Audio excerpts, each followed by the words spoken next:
केशव न जस्मेव अनुपश्यामि हतो आसनमोद्यमे भगवद्ध्याय 31 নম্বৰ শ্লোক গীতা আৰু তাৰ পাছত ভৰণ লৈছে দ্বিতীয় অধ্যায় 7 নম্বৰ শ্লোকত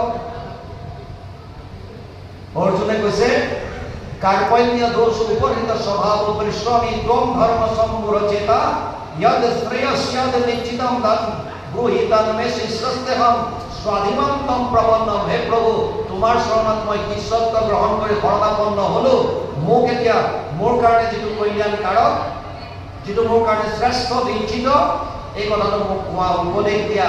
কিন্তু যদিও শৰণ ললে লোৱাৰ পাছত অৰ্জুনে কৈছে যে মই যুদ্ধ নকৰো